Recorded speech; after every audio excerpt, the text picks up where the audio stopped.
Welcome to Back to Basics art class. Today we are doing the circle. And I feel that it probably is the hardest thing to do in pencil because you have to keep that arch the whole time. Even in paint, you should be following the contour of whatever you're coloring.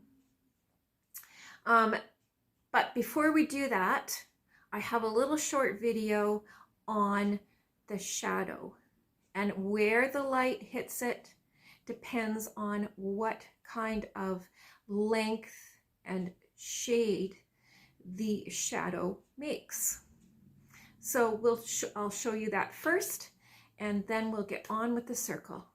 Okay.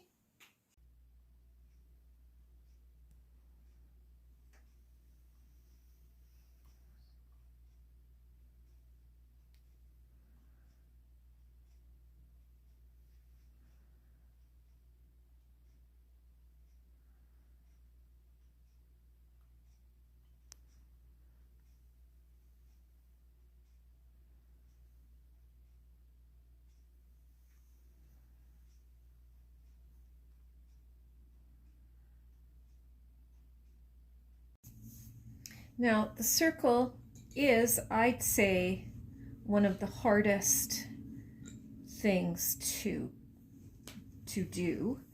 And what I did want to say as well is, so say you have a circle here. Now, some people, like, say this is the light source right here, okay? And what's going to happen if I color this straight like this?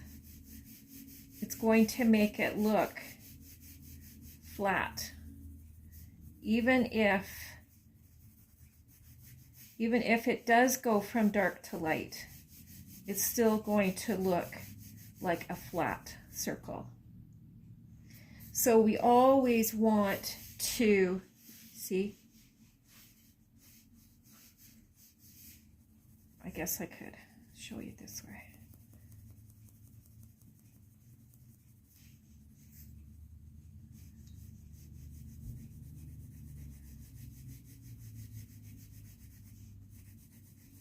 Still going to look like a flat circle. What you need to do is, and when you're making a circle, remember the very first class, I was doing this little arch here. So you can go all the way around the book, just keep turning the book, and if you make the same arch all the time, you will get a circle, just like that.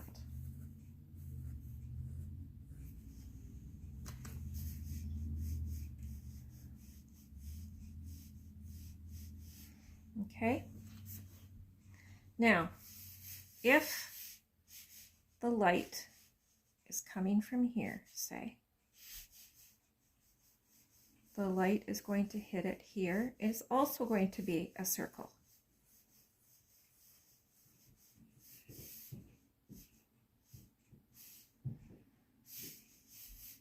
Now it's going to go from dark here to light, and dark to light, dark to light, dark to light, dark to light.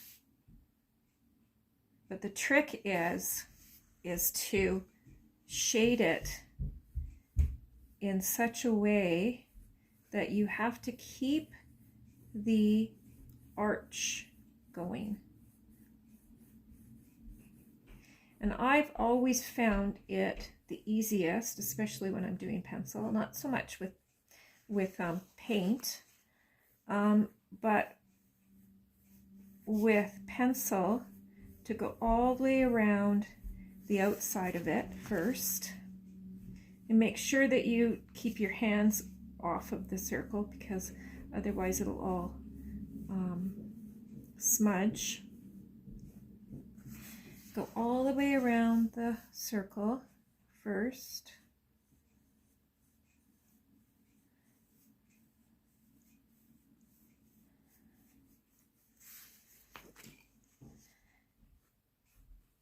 And then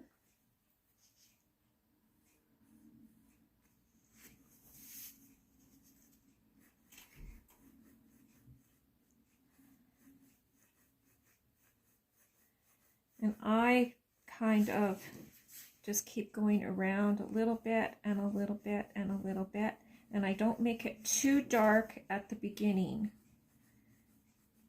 because it is a little bit tricky, especially up here. So it has to go from dark to light in a very small space here.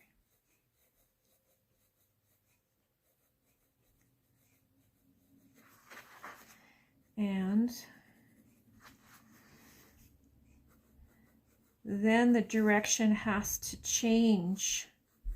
It has to go out like this.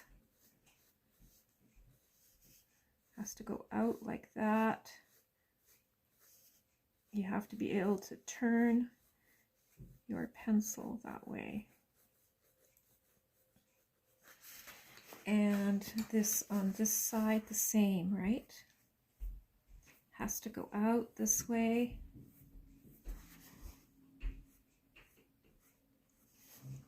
And then it joins up over here like this, right? I'm just doing this so that you can see the shape that your pencil has to go in, the direction that the pencil has to go in. Okay, like that. Do you see?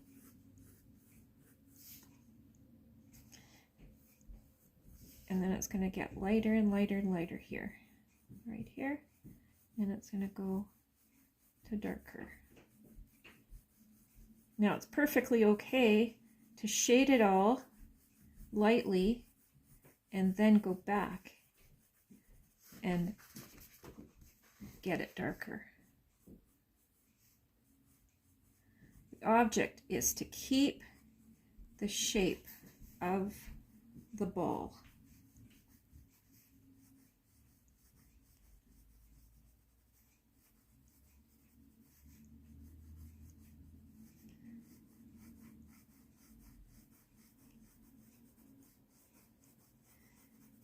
This is a 4B pencil.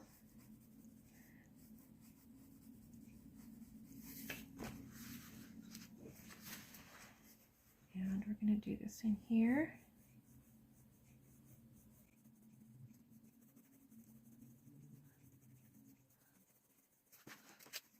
And you're more than welcome to,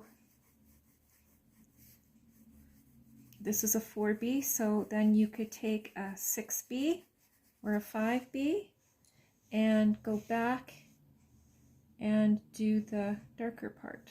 I think this is, yeah, this is a 6B. So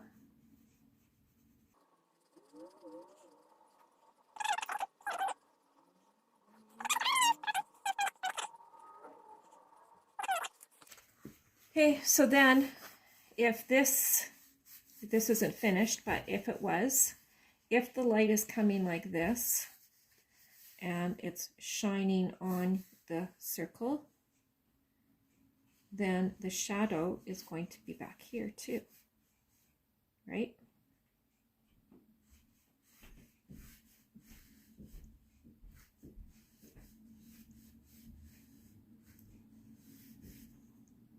And like that first part of the video that I showed shadows, it depends on how close is this light. Is the light way over here, or is the light really close?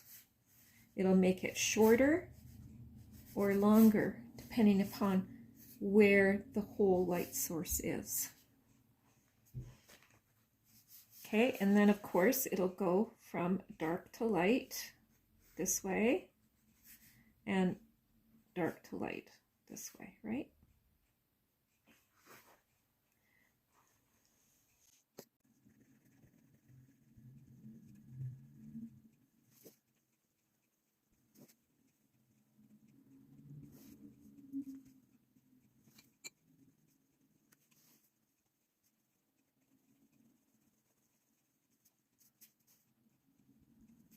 So there is a finished circle, and here is the shadow. Oops, I don't have pencils.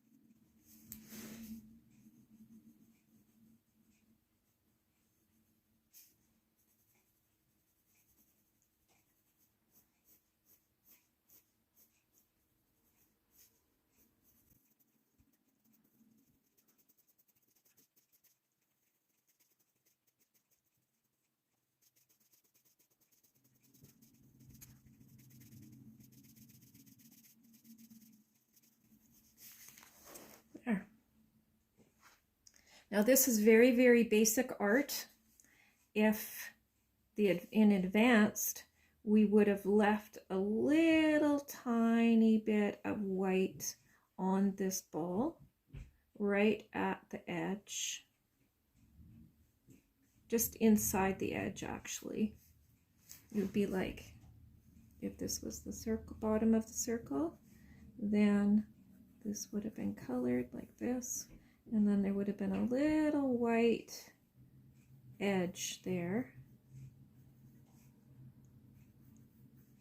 It's just the slightest little bit to define the difference between the shadow and the ball. But because this is basic, this is good.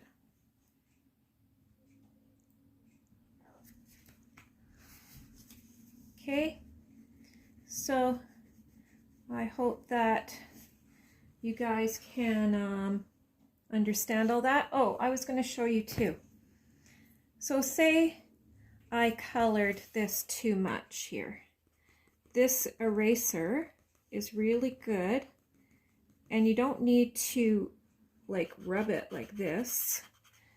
You can just dab it like that, and you can use it as a blender or an eraser. And if the end gets dirty, you just squish it. You knead it a bit, and it's ready to go again, all nice and clean. So that's the good thing about this eraser. See?